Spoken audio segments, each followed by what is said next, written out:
नमस्कार बंधुरा मंजाचा चैनेले आपनादेर सबाइके स्वागत।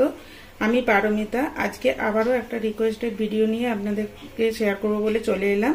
एटा आमार एकटा थाईलैंडेर फ्रेंड यूट्यूब फ्रेंड जे आमाके এই ভিডিওটা করার জন্য রিকোয়েস্ট করেছিল। এটা ওদের দেশের একটা নুডলস, এটা হচ্ছে প্যাড থাই নুডলস।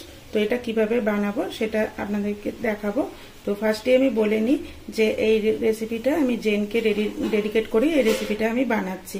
এখানে আমি নিয়ে নিয়েছি একটা নুডলস, এই প্যাড থাই নুডলসটা নিয়ে এসেছি এবং এর জন্য নিয়ে নিয়েছি বাকি ইনগ্রেডিয়েন্টস। এখানে নিয়েছি এখানে অনিয়ন বাল্ব অর্থাৎ পেঁয়াজগুলির যে নিচের পাটটা, রসুন নিয়েছি, ক্যাবেজ নিয়েছি, এখানে আপনারা পার্পল কালারের ক্যাবেজ ইউজ করতে পারেন। নিয়েছি ক্যাপসিকাম, 3 ধরনের ক্যাপসিকাম নিয়েছি স্প্রাউট, আর নিয়েছি পনির। এখানে পনিরের জায়গায় আপনারা তোফুও ইউজ করতে পারেন। এখানে জলটা ফুটে গেছে, এবারে এর মধ্যে এটা জলে 5 মিনিট সোক করে রাখবো। এটাকে 5-10 মিনিট গরম জলের মধ্যে ডুবিয়ে রাখতে হবে। এটা পুরোপুরি এটা সিদ্ধ হয়ে গেছে। এবার এটাকে আমি জল ঝরিয়ে দেবো, জল ঝরিয়ে একদম রেখে দেবো। এখানে আমি তেল গরম হতে দিয়ে দিয়েছি। এবারে এর মধ্যে দিয়ে দিলাম 1 টেবিল স্পুন গার্লিক, এবার দিয়ে দিলাম কিছুটা চিলি, এবার দিয়ে দিচ্ছি spring onion bulb. Spring onion bulb এগুলো মানে অর্থাৎ পেঁয়াজগুলির যে নিচের পেঁয়াজ পাটটা সেটা।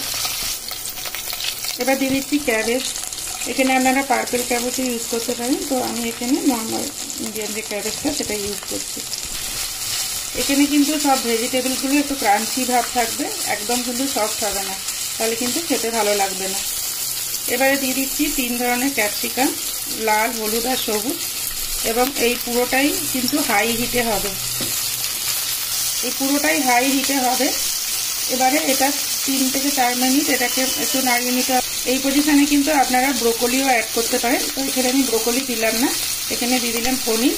ওরা কিন্তু এখানে টোফু দেয়, তো আপনারা চাইলে টোফুও দিতে পারেন। এবার হাই হিটে এটা একটু ফ্রাই করে নেব।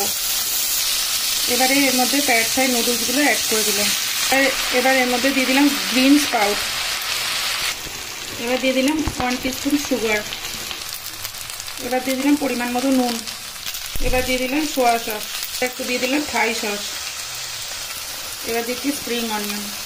ভালোভাবে সবকটা উপকরণ মিশিয়ে নেব। এখানে আমার প্যাড থাই নুডলস এটা হয়ে গেছে। এবার এটা আমি সার্ভ করব। আমার রেসিপিগুলো যদি আপনাদের ভালো লেগে থাকে তাহলে please like, share and subscribe করে দেবেন, সাথে থাকবেন, সাপোর্ট করবেন। আরও একবার আমার বন্ধুকে ডেডিকেট করে, বন্ধু জেনকে ডেডিকেট করে এটা বানালাম। তো এটা এবার খেয়ে দেখবো যেটা কেমন হয়েছে। ফার্স্ট টাইম আমি এটা বানালাম, তো এটা এবার সার্ভ করে দেবো।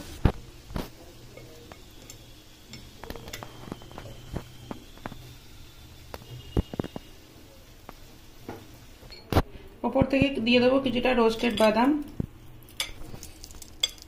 আর দিয়ে দেবো কিছুটা spring onion. Thank you for watching.